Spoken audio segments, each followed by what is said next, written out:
Defense. Now, in self-defense, a lot of people will make fun of people that use palm strikes and scratch and tear and stuff like that.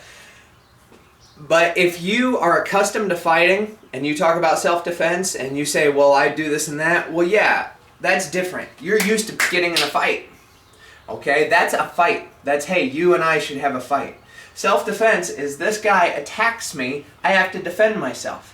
Okay, the people that you pass this on to, they're not going to be fighters. Or you might be somebody who's never had a fight or never really had an altercation, but you're sure that you're going to do this to somebody, so they better not bother you. That's another pitfall.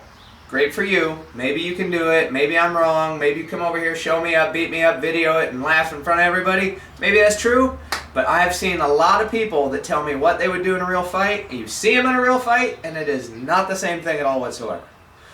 Okay? So, palm strikes are fine. But you see how I'm doing? That ain't going to stop anybody.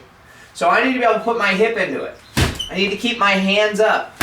So the benefit of the palm is it's easier for me to get more coverage on the face. When I have my hands up like this and I'm nervous or scared, maybe you'll hit your target, maybe you won't. But even if you're upset, you can reach out and hit to the face. Now, people who have never practiced do that, and you'll see that in a lot of videos of people in real life that are defending themselves, and it's just horrible. You need to learn to put hips into things. Power, speed, okay? Now the body's a fine target if this person was as big as I was, or if I was a well-trained martial arts person, but it's not really a good target, okay? Look at me, I'm heavier, I'm not a skinny guy. Hitting me to the solar plexus for somebody that doesn't fight a lot is not a great percentage. It could work, but it probably won't. Hitting me in the kidneys, not a great percentage. Not if you don't really fight with people, not if you don't have any real experience. Okay? So the body's fine, but most people just want to hit there first, and some fat guy isn't going to care. So, body and ribs, okay? Not great. The groin is a great target. The problem is most people don't expose their groin to you. Things you can do is strike with a ridge hand, come down in between, okay? You can grab, which, depending on if they're wearing blue jeans or something like that, that's not always as easy as it sounds. I know it sounds disgusting, but we're talking about defending your life. We're not talking about having fun with somebody and just trying to mess around. You are actually trying to hurt this person. Which brings me to my next point. Once I hit somebody in the face, kick somebody in the groin, kick somebody in the leg or something like that, this fight is not over. People that double over and fall over, they weren't that big of a threat anyway. Most people you're going to kick, and now the fight's going to continue, and either you're going to have to keep hitting, or you're going to have to run, or something. This person's going to be extremely mad. Yeah, they were a problem before, but now they have to hurt you because you hurt them. They have to exact the same type of pain on you and more. So, when you decide you're going to hit somebody, you got to do it. Okay?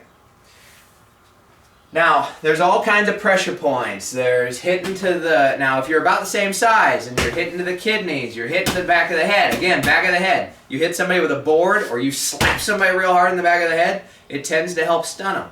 Hitting them in the ears helps to stun them. So there's a lot of stunning points, things like that. But again, if you're terrified, it's not always easy to get those spots. Okay? You need something that works in a few shots. Okay? The open hand strikes, and the kicks, and the elbows, and the knees. Knee is another great one. You have to remember you're in an uphill battle because you're not somebody that fights with people very often, and whoever this is probably does, or else they wouldn't come around picking a fight with you. So you have to keep going until it's over, or you have to make sure and get away.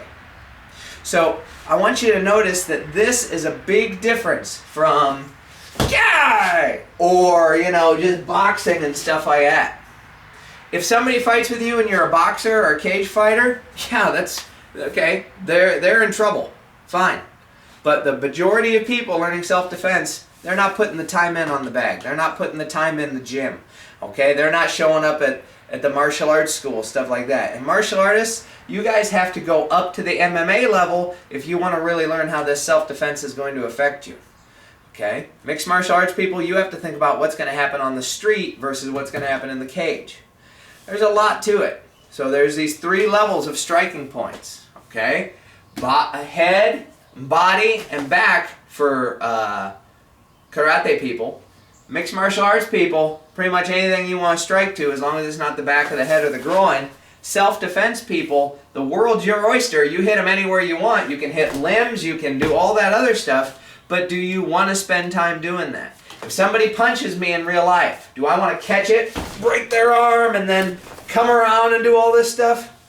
Not really. Okay? It's a great demonstration, but if you don't have training, even if you do have training, you need to get out as fast as humanly possible. So that's my 2 cents on striking points. There's a lot more striking points I could go through. I just wanted to make the difference between sport, cage, and reality. So, we'll talk again soon. See you later.